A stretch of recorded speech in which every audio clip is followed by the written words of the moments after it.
Assalamu alaikum students. Welcome to the 31st lecture of Artificial Intelligence. I hope you are fine and enjoying these video lecture series of AI. So we are covering the polynomial curve fitting, which is the example of regression which belongs to the type of supervised learning, जो कि हमारे पास पहली type थी machine learning की.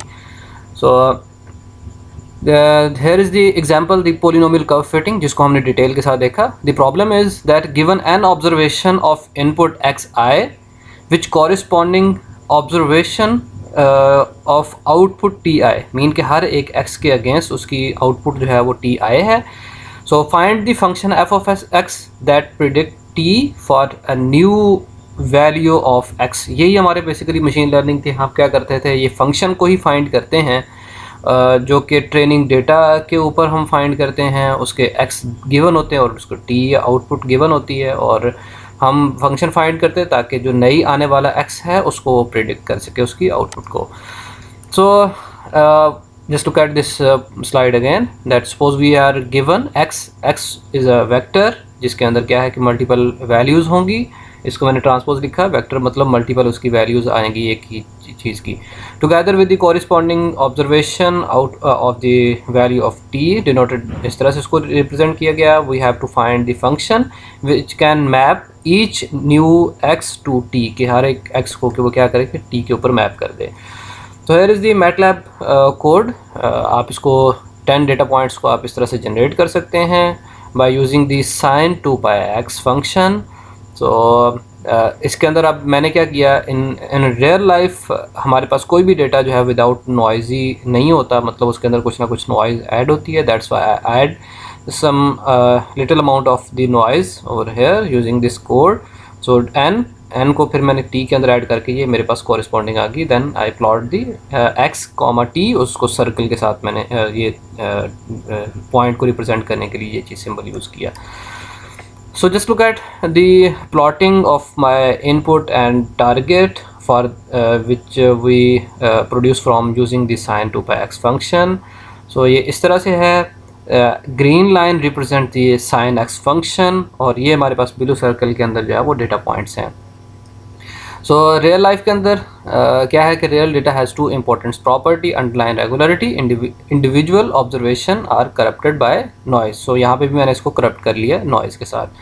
सो we have to find the sine x. अब मेरे पास क्या है कि जो गिवन होता है वो x होती है और t होता है, और मैंने फंक्शन फाइंड करना होता है. फंक्शन मुझे इनिशियली गिवन नहीं होता, तो हमने लास्ट टाइम बात की थी कि फंक्शन को क्या करें कि हमने एक पोलिनोमियल m डिग्री पोलिनोमियल ले लिया कि इसको हम यूज़ करेंगे. सो this is a m degree polynomial जो कि मेरे क्या करेगी, ये वाला जो बिहेवियर है अंडरलाइन जो कि sin 2πx का है, इस तरह का बिहेवियर वो क्या करेगा, ये इस फंक्शन के थ्रू हमने लर्न करना है कि वो वाले कौन से ऐसे w's रखे जाएं कि ये उसकी कर्व जो है वो उस तरह की बन जाए. So where m is the order of polynomial, the function this function y of x comma w is a non-linear function of the input x. So in x this is a non-linear function, and in w तो ये w के अंदर ये function जो है वो मेरा क्या है, लीनियर फंक्शन है. तो बेसिकली हमने ये फंक्शन फाइंड करने जा रहे थे जो कि हमें गिवन नहीं था, तो उस फंक्शन को हमने क्या किया, पोलिनोमियल फंक्शन ले लिया उसके लिए m डिग्री पोलिनोमियल, कि जिस तरह के हमारे जो है ना वो w बनेंगे, w ऐसे रखें ताकि हमारा जो है वो फंक्शन उसी तरह की रिप्रेजेंटेशन हमें मिल जाए.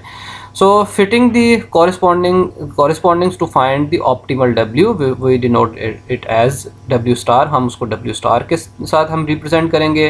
The optimal w can be found by minimising an error function. So basically हमने क्या किया कि हमने t और x और t की मैपिंग के लिए फंक्शन फाइंड करना था, और उसको m डिग्री पोलिनोमियल वाला एक फंक्शन ले लिया, और उसके अंदर हमने एक w's रख दिए कि इसको अब फाइंड करें. तो अब w को फाइंड करने के लिए हमें क्या करना चाहिए, हमने किसके ऊपर चले गए, मिनिमाइजिंग फंक्शन के ऊपर, एरर फंक्शन. वो एरर फंक्शन क्या है, this is a error function. सो इसको क्या करना है, we have to minimize this function by to get the optimal w's, या हमारे पास जो अंडरलाइन रेगुलरिटी वो हमारे पास जो है ना उसकी कैप्चर हो सके. तो लास्ट टाइम मैंने ये क्वेश्चन भी किया था, can e of w ever be negative. So this function can not be negative because हम इसका स्क्वायर ले रहे हैं, तो इसका नेगेटिव नहीं हो सकता. Can e of w be zero. बिल्कुल ये हो सकता है ज़ीरो, क्योंकि हमारे पास बिल्कुल एग्जैक्टली उससे कोई एरर ही ना है, मीन कि वही वाला फंक्शन हम फाइंड कर लें जो कि हमारे पास जो है ना वो एक्चुअल में था, तो पॉसिबिलिटी है कि वो उसका एरर जो है ना वो हमारे पास जो है वो ज़ीरो आए इसका. So why I'm taking the square over here? So just look at this interpretation. So इसका एरर क्या है, हो सकता है कि y minus t is greater than y of x comma t. तो ये ग्रेटर है, तो यहाँ पे इसका मैं y माइनस लूँगा, तो ये मेरे पास t की वैल्यू यहाँ पे इसका डिफरेंस जो है वो माइनस के अंदर आएगा. लेकिन यहाँ पे क्या आएगा, so if tn is smaller and y जो है वो ग्रेटर है, y माइनस tn, तो ये मेरे पास y यहाँ पे डिफरेंस जो है वो पॉजिटिव के अंदर. अगर मैं स्क्वायर नहीं लेता तो ये क्या हो जाएगा, एक दूसरे के असर को ख़त्म कर देंगे. That's why I am taking the square, जो कि एक यहाँ पे मोटिवेशन है. दूसरी ये है कि जब हम इसको डेरिवेटिव लेते हैं, ये शायद आप जब न्यूरल नेटवर्क की हम बात करेंगे तब हम डेरिवेटिव इसका लेंगे, तो ये 2 के साथ ये 2 कैंसिल हो जाएगा, इस वजह से यहाँ पे 1/2 लिखा जाता है. सो just look at this slide, जो कि हमें रिजल्टेंट जो है ना वो कर्व्स मिली हैं, जो कि फाइंड किया है हमारे m डिग्री पॉलिनोमियल के अंदर. When the m is zero, mean कि जब m डिग्री पॉलिनोमियल के थ्रू इस डेटा को फिट करने की कोशिश की गई है, तो we get this line, red line. Green is actual, जो कि हमारे पास साइन के लिए, तो ये जो रेड लाइन है ये हमारी हमने जो गेट की है उसके ऊपर जब हमारे पास m डिग्री जो है पॉलिनोमियल था, m जब ज़ीरो था हमारे पास. In the same way for m is equal to 1 we get this line, जो कि जिसने क्या किया, इन सारे डेटा पॉइंट्स को फिट किया. In the same way for m is equal to 3 degree polynomial.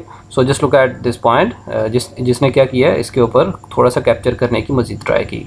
But for m is equal to 9, so this is a very interesting interpretation, जिसके अंदर हमारे पास क्या है कि रेड कलर की जो लाइन है जो कि उसको डिटेक्ट करती है, उसने क्या किया, हर एक पॉइंट में से अपने आप को पास आउट करने की कोशिश की गई. तो यहाँ पे देखें कि हर पॉइंट को तो उसने क्या किया, कैप्चर किया.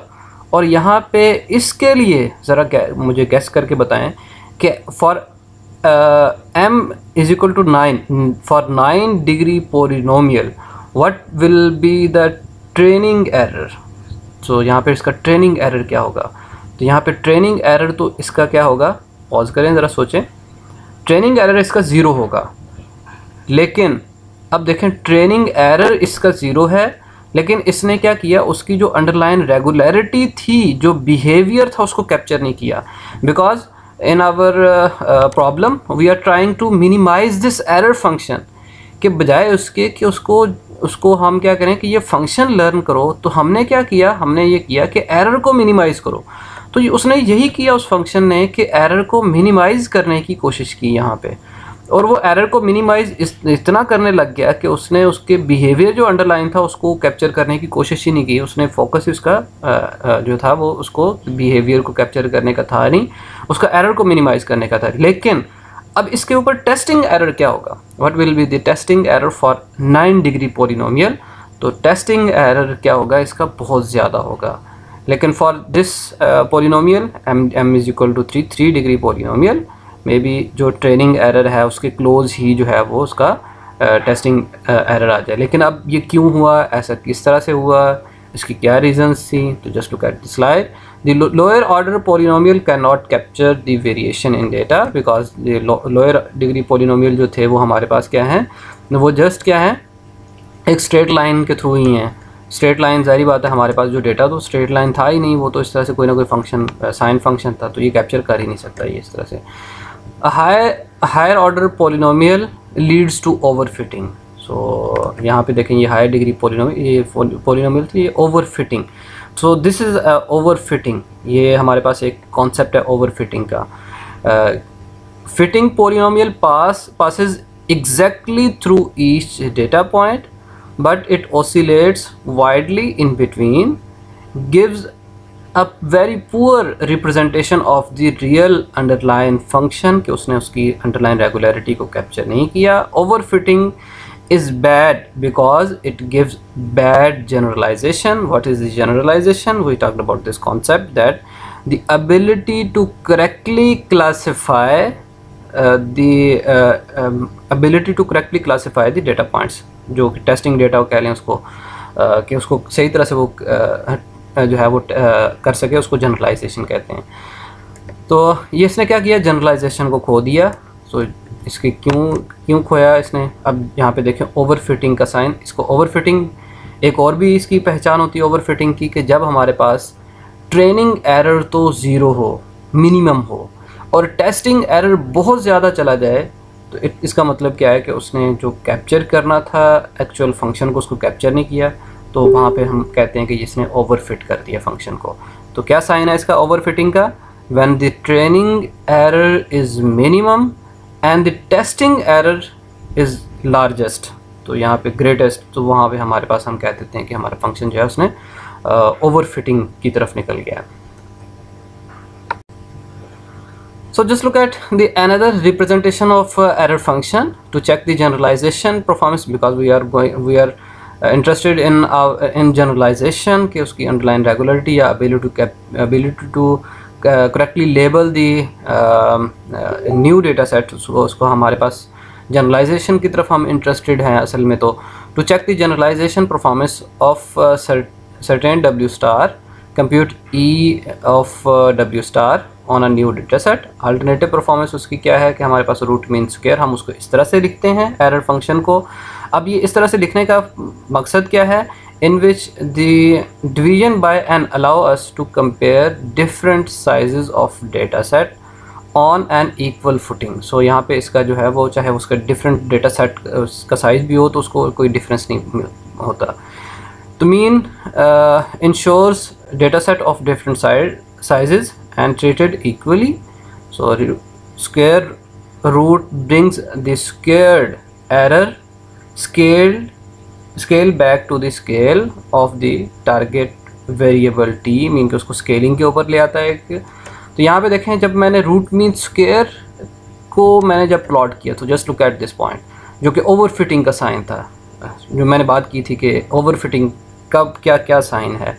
When the training error is minimum and the testing error is highest, then we can say that कि हमारा जो learning हुई है वो overfitting की तरफ निकल गई है। So just look at this point, when the m degree polynomial testing error is here, training error is here, training and testing।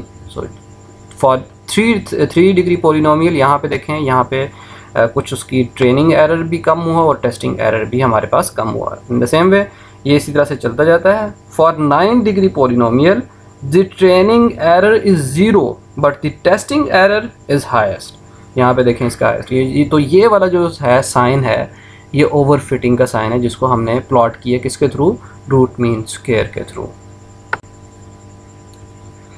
So look at this slide. This is a very interesting slide, that a polynomial of order m contains all polynomial of lower order, mean के जो m degree polynomial होता है वो जितने भी m-1 degree polynomial की जो capture करने की एबिलिटी होती है उसको भी वो रखता है। क्यों?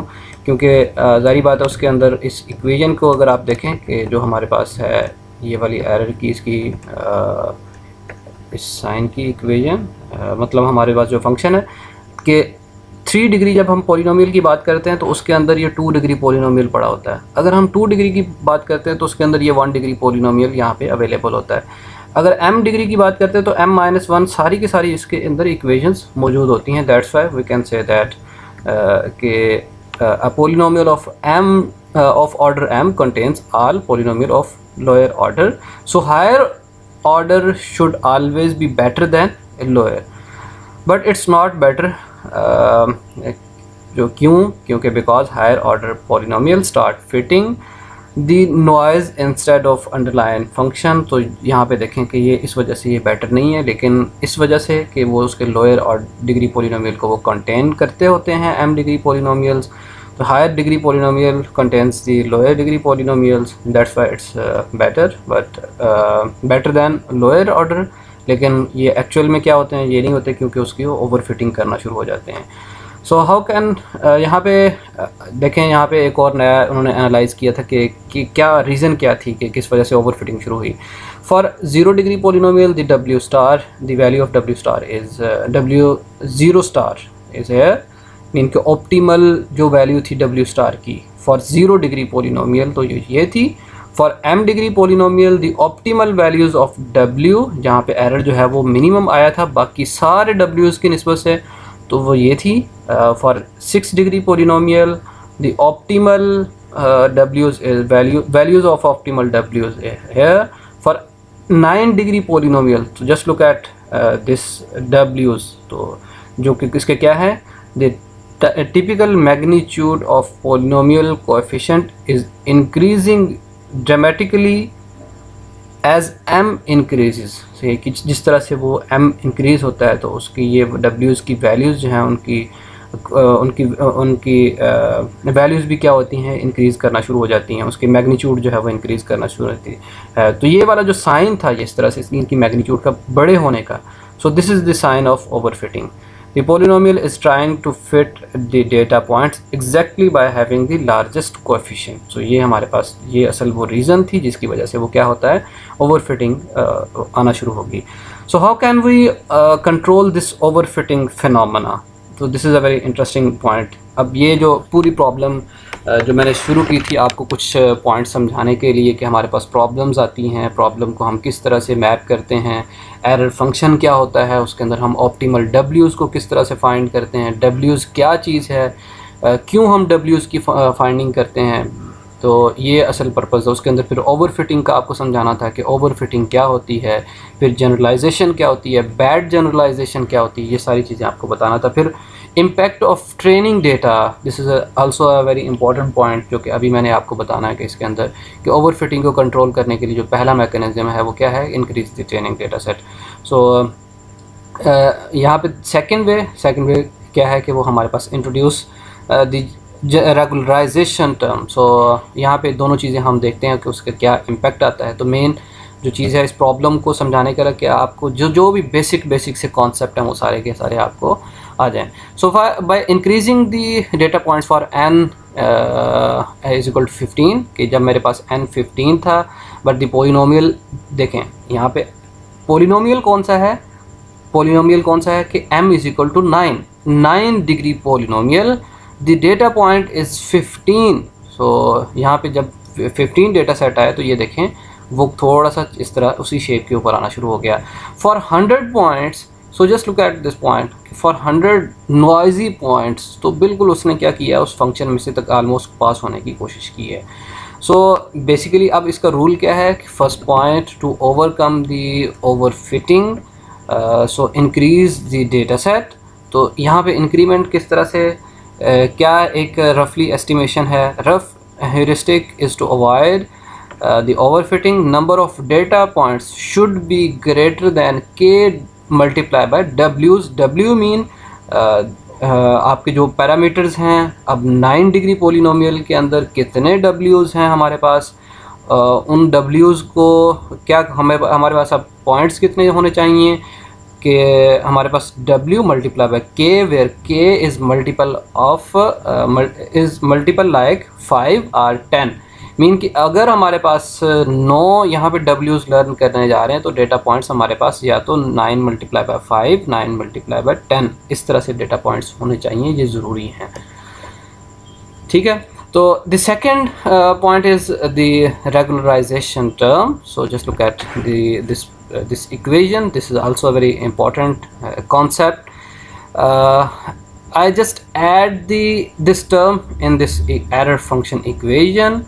So क्यों उसकी जब हमने W's की इसकी वैल्यूज़ को एनालाइज किया था तो वहाँ पे क्या रीज़न थी, what was the reason of overfitting in W's, in the values of W's, क्योंकि इसकी जो है मैग्नीट्यूड भी बहुत ज़्यादा, इसकी कोफिशिएंट वैल्यूज़ जो है ना वो बहुत ज़्यादा बढ़ना शुरू हो गई थी। तो हमने क्या किया, हमने इस एरर फंक्शन के अंदर ये वाली एक टर्म इंट्रोड्यूस करवा दी। अब इसका पर्पज़ क्या है, इसका पर्पज़ ये है कि उसको एक लैम्डा के साथ मल्टीप्लाई कर दिया। अगर ये वाली W's की वैल्यू बढ़ती है, if this value increases then the error function, the value of error function will also increases. तो यहाँ पे देखें कि यहाँ पे अगर इसकी वैल्यू इंक्रीज़ होती है तो इसकी एरर फंक्शन की वैल्यू भी इंक्रीज़ होगी। सो आवर जो हमारे पास था कि हम क्या कर रहे थे कि हमारा एरर फंक्शन मिनिमाइज होना चाहिए, एरर फंक्शन मिनिमाइज होना चाहिए। अब जस्ट वो एरर फंक्शन को ही मिनिमाइज करने की कोशिश नहीं करेगा, बल्कि इसके साथ साथ इसकी डब्ल्यूज़ की वैल्यूज़ को भी कम करने की कोशिश करेगा। क्यों? क्योंकि अगर इसकी वैल्यू बढ़ती है तो यहाँ पे एरर फंक्शन की वैल्यू भी बढ़ती है। तो ये W यहाँ पे जो मैंने चीज़ लिखी है, ये हमारे पास क्या है कि डॉट प्रोडक्ट है ये डब्ल्यूज़ का, तो ये इस तरह से उसकी वैल्यूज़ हम कंप्यूट कर सकते हैं। तो square lambda is regularization term, so this term is regularization term. So just मैंने क्या किया, अपने एरर फंक्शन के अंदर रेगुलराइजेशन टर्म ऐड की। So just look at this